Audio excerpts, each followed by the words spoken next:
အမရေအခုကနေဒါနဲ့ Australia မှာ manager position တွေကို PR ပေးနေပြီဆိုဟုတ်တယ်အဲ့အကြောင်းအရာလေးနဲ့ပဲပတ်သက်ပြီးအခုမိတ်ဆက်ပေးတော့မလို့လူချင်းမင်းဟာနယ်ပယ်တစ်ခုခုမှာ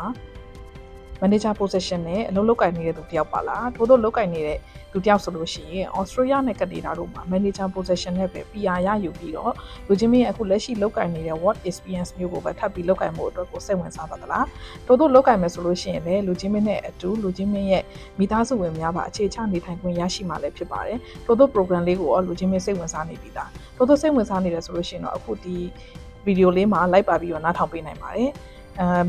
manager position အနေနဲ့လူချင်းမင်းရဲ့ career ရှိထားတဲ့ work experience ရှိထားတဲ့သူအနေနဲ့ဆိုလို့ရှိရင်အခုလက်ရှိ Australia နဲ့ကနေဒါတို့မှာဆိုလို့ရှိရင် PR pathway နဲ့ immigrant ကိုလျှောက်ထားခွင့်ရရှိပြီးတော့မိသားစုလိုက်အတူအခြေချနေထိုင်ခွင့်ရရှိမှာပါထို့သောလျှောက်ထားတဲ့အခါမှာတော့ requirement လေးတွေတော့ရှိပါတယ်ဒီ requirement လေးတွေကပြည့်မီလားဆိုတဲ့ဥစ္စာကိုတော့ AIMS immigration consultant တွေကနေပြီးတော့ detail အခမဲ့ဆွေးနွေးပေးသွားမှာပဲဖြစ်ပါတယ် AIMS နဲ့အခမဲ့ detail ဆွေးနွေးဖို့အတွက်ဆိုလို့ရှိရင်တော့ယခု post လေးရဲ့အောက်မှာ form လေးဖြစ်ပြီးတော့ consultation လေးအတွက်ကိုအချိန်လေး booking ယူထားလို့ရပါတယ်နောက်ထပ်တစ်ခု sharing လေးလုပ်ပေးချင်တာကတော့လူချင်းမင်းဟာ Australia ကနေဒါမှာ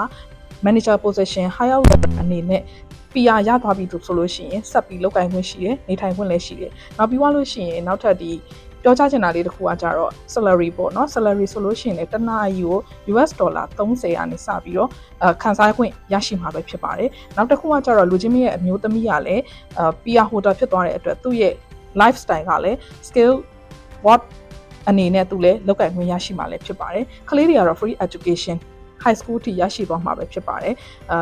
လူချင်းမင်းရဲ့ life standard ကို changes လုပ်ချင်တယ်လူချင်းမင်းရဲ့ career ကို growth လုပ်ချင်တယ်ဆိုလို့ရှိရင်တော့အခုပဲ AIMS နဲ့ဆက်သွယ်လိုက်ပါ